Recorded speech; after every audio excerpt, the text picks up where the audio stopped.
Let me ask you something honestly. If you lost your success, your achievement, your reputation, would you still have value? Or is your worth something you're constantly trying to prove? Because whether we realize it or not, human beings are always measuring, always comparing, always ranking. Who is greater? Who is lesser? Who stands higher? Who stands lower? And the Qur'an introduces a profoundly unsettling possibility that beings of light may bow to beings of clay, and that superiority itself may be something we misunderstand entirely.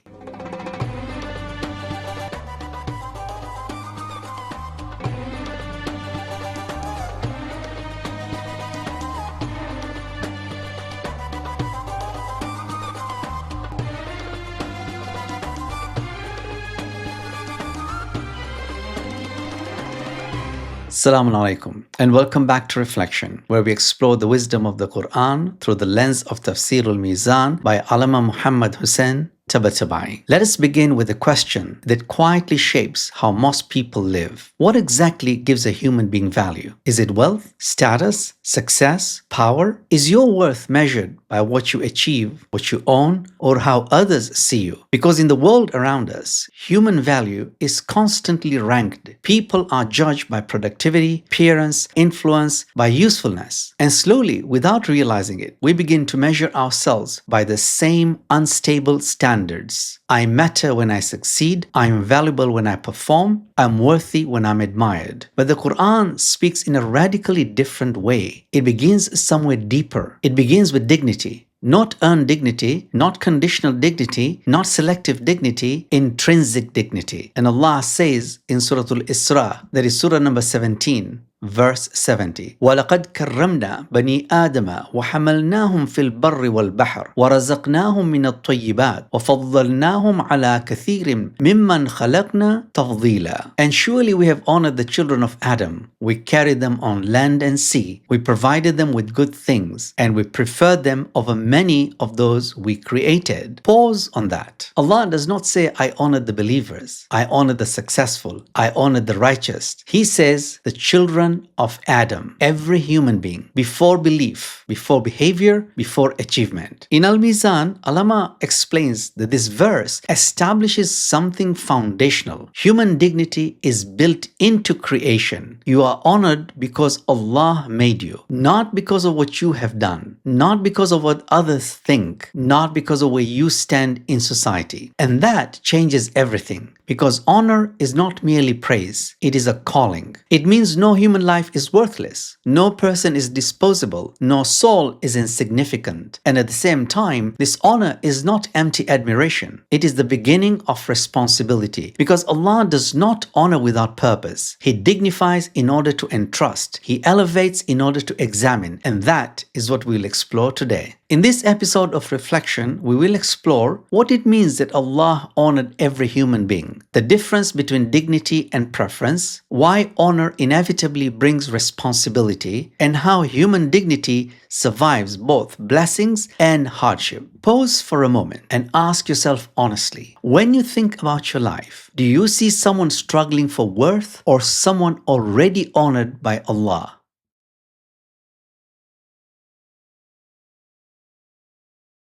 After affirming that every human being is honored, the Qur'an introduces something more specific. Allah speaks about preference. He says in Surah al-Isra, Surah 17, verse 70, وَفَضَّلْنَاهُمْ عَلَى كَثِيرٍ مِمَّنْ خَلَقْنَا تَفْضِيلًا. And we prefer them over many of those we created. This immediately raises an important question. What does this preference actually mean? Does it mean human beings are superior in every sense, under all conditions, without qualification? In al-Mizan, ʿAllāmah Ṭabāṭabāqqī explains this with precision. No, this preference refers to capacity within the material world. It refers to the unique abilities Allah granted human beings among physical creatures. We can reason, we can speak, we can invent, we can choose. These abilities are not decorative, they are functional, they are instruments. They are how Allah equipped human beings to live responsibly on earth. So the Qur'an does not say you are supreme. It says you are enabled for a purpose. This is why the verse itself immediately mentions concrete manifestations of favor. Allah carried us on land and sea, and He provided us with tayyibat, good and wholesome provisions. In other words, He gave us mobility, He gave us resources, He gave us stability, not merely for comfort, but for function. Without stability, higher growth becomes difficult. These blessings form the infrastructure of responsibility. They enable families, communities, knowledge, civilization, moral striving. And notice something subtle but critical. Allah does not say we prefer them over all. He says over many. In Tafsir al-Mīzān, ʿAllāmah Ṭabāṭabāʻī clarifies that this comparison concerns material beings, not angels who belong to a different order of existence. The Qur'an protects us from arrogance even while describing our distinction, because preference does not mean perfection. It means greater possibility, and potential always carries risk. The more Allah gives, the more He expects. Knowledge increases responsibility. Influence increases responsibility. Wealth increases responsibility. Freedom increases responsibility. So Tafḍīl is not a reason for pride, it is a reason for humility, because every ability is a trust. Consider this carefully. Are your abilities, your opportunities, your advantages drawing you closer to Allah, or mainly strengthening your attachment to yourself?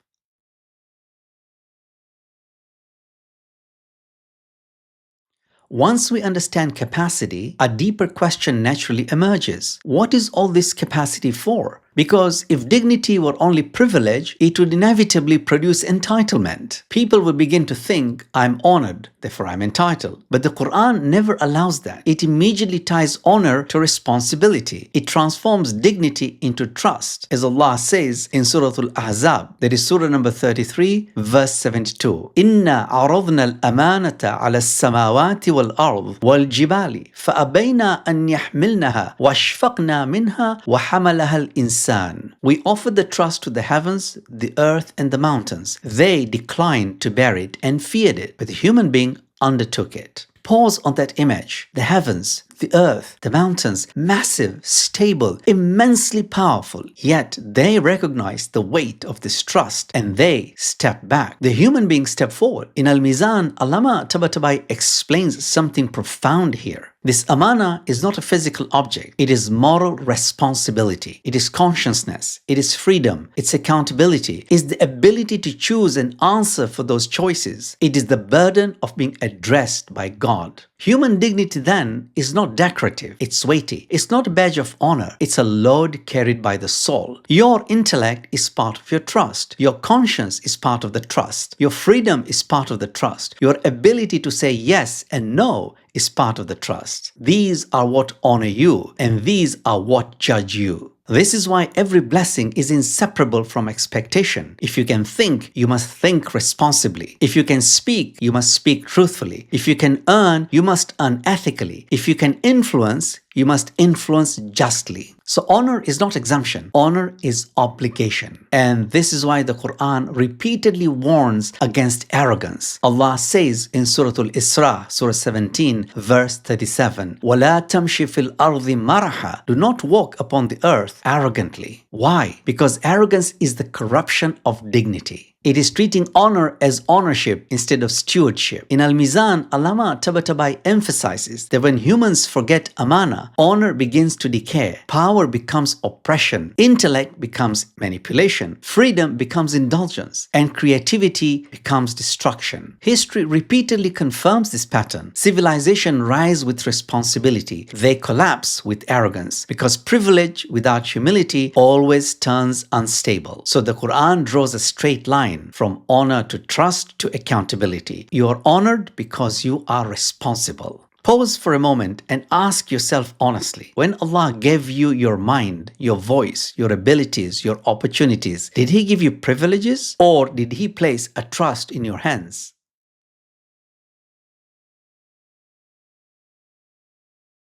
But once dignity is understood as trust, another question naturally emerges. How is honor preserved over time? How does dignity survive success, comfort, stability, and abundance? The Qur'an's answer is clear. Through gratitude, not as speech, but as orientation. Allah says in the Qur'an in Surah Ibrahim, Surah 14, verse 7, لَإِن شَكَرْتُمْ لَأَزِيدَنَّكُمْ وَلَإِن كَفَرْتُمْ إِنَّ عَذَابِي لَشَدِيدٌ. If you are grateful, I will surely increase you, but if you are ungrateful, my punishment is severe. Notice the principle embedded here. Gratitude brings increase, ingratitude brings loss. In al-Mīzān, ʿAllāmah Ṭabāṭabāʻī explains that this increase is not merely material. It is moral, it is spiritual, it is clarity of perception, stability of character, protection of dignity. Because Shukr is not polite acknowledgement, it is moral alignment. It is using blessings as they were intended, eyes for truth and influence for justice. Ungratefulness then is not primarily about words. It is about misdirection, using intellect for manipulation, using wealth for ego, using influence for control, using freedom for indulgence. That is ingratitude. And slowly, without realizing it, a person can become surrounded by blessings yet emptied of dignity. Because blessings without awareness do not elevate, they distort. Comfort without gratitude does not stabilize, it weakens. Power without humility does not honor, it corrupts. Gratitude is not weakness, it is discipline. It is the stabilizer of honor. It keeps success from inflating the ego, it keeps comfort from producing heedlessness, and it keeps power from becoming arrogance. It reminds the human being that everything carried was first placed in their hands by Allah, and whatever is given can also be taken. Shukr protects dignity because gratitude keeps the soul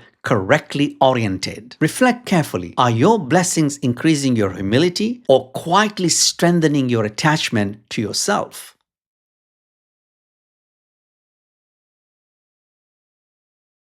Up to this point, we have spoken about dignity in blessing, dignity in capacity, dignity in responsibility, dignity in gratitude. But life does not unfold only in ease. A more difficult question now appears. What happens to dignity when life becomes difficult, when health declines, when wealth disappears, when plans collapse, when relationships fracture, when prayers feel delayed? Does honor disappear? Does dignity collapse? Does human worth diminish? The Qur'an answers is decisive. No, trials do not cancel dignity, they reveal it. Allah says in Surah Al-Anbiya, Surah 21, verse 35, وَلَنَبْلُوكُمْ بِالشَّرِّ وَالْخَيْرِ فِتْنَةً وَإِلَيْنَا turja'un. And we test you with hardship and with ease as a trial, and to us you will be returned. Notice something profoundly stabilizing here. Ease is a test. Hardship is a test. Both examine dignity. Both expose character. In al-Mizan, ʿAllāmah Ṭabāṭabāʻī explains that trials are not signs of abandonment. They are instruments of refinement. They separate patience from resentment, trust from bitterness, faith from formality, and depth from appearance. A person who remains upright in hardship has not lost honor. They have protected it. Because dignity in Islam is not measured by comfort, it is measured by fidelity. Do you remain truthful under pressure? Do you remain ethical when it costs? Do you remain patient when shaken? Do you remain anchored when uncertain? That is dignity. That is honor.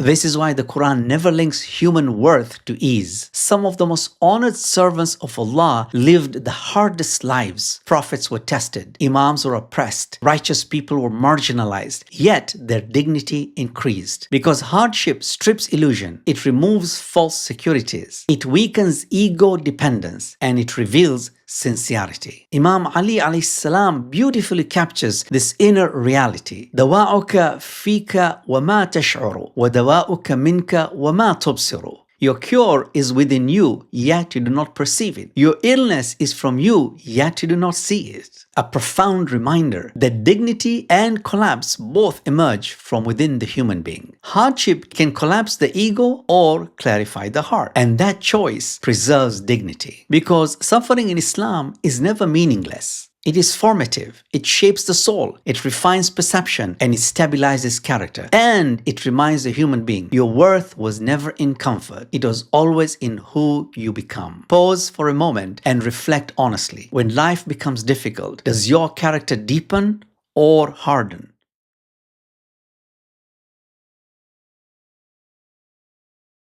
Everything we've explored so far leads us naturally to this final principle. Human honor, as the Qur'an tells us, is universal. Allah honored the children of Adam, every human being, without qualification. But honor alone does not determine rank. Dignity is given, distinction is earned, and the Qur'an introduces the true measure of human elevation. Allah says in Surah Al-Hujurat, Surah 49, verse 13, Inna akramakum indallahi atqakum. Surely the most honored of you in the sight of Allah is the one with the most taqwa. Notice the extraordinary precision here. Allah does not tie honor to wealth, status, power, intelligence, or appearance. He ties it to taqwa. Taqwa is what stabilizes dignity. It is dignity made conscious, dignity made vigilant, dignity made morally awake. Because human beings were honored by creation, but they are elevated by orientation. Takrīm gave us dignity, Tafḍīl gave us capacity, Amānah gave us responsibility,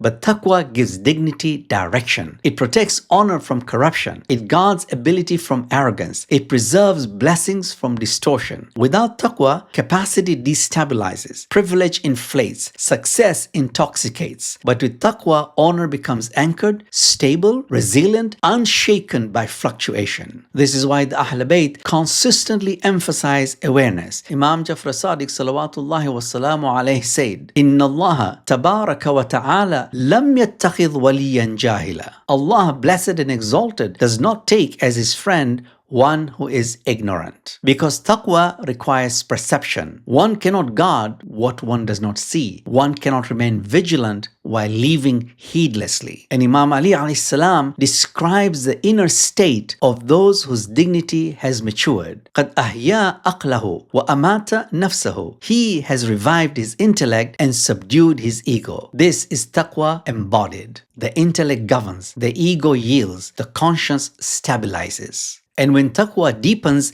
it blossoms into something greater, wilaya. Not status, not recognition, but nearness. Our dignity no longer dependent on circumstance, approval, or possession, because worth has shifted from the world to Allah. This is why the Qur'an describes those whose dignity has stabilized in Surah Al-Yunus, Surah number 10, verse 62. Ala inna awliya Allah la khawfun alayhim wa la hum yahzanun. Indeed, the friends of Allah have no fear, nor do they grieve. No fear of loss, no anxiety over fluctuation, no dependence on fragile measures of worth. Because dignity has matured into anchoring, not pride, but serenity. Not superiority, but proximity to Allah. And this is the stabilization of Quranic honor. Pause for a moment and ask yourself honestly, is your dignity still reacting to the world, or is it being stabilized through taqwa? Before we close, let us pause and gather what we've explored today. First, human dignity is given. You are honored before you achieved anything. Before anyone approved of you, your worth began with Allah, not with the world. Second, capacity is entrusted. Your intellect, your voice, your opportunities, your influence, these are not possessions, they are trusts. And every trust carries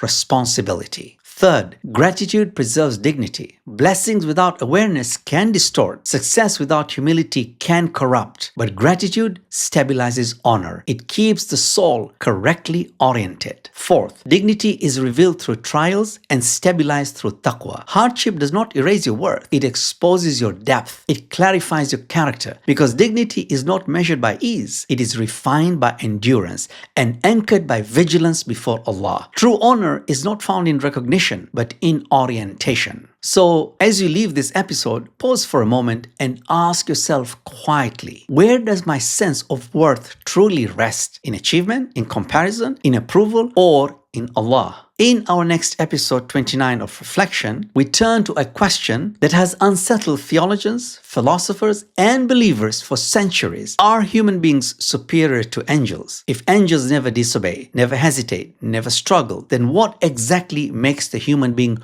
worthy of distinction? Is dignity enough? Is obedience enough? Or is something deeper being measured? And that is what we'll explore next. If this reflection resonated with you, consider supporting the channel, subscribe for future episodes, leave your thoughts in the comments below. And if you found value in this discussion, a simple thumbs up helps this message reach others. Until next week, wassalamu alaikum wa rahmatullah.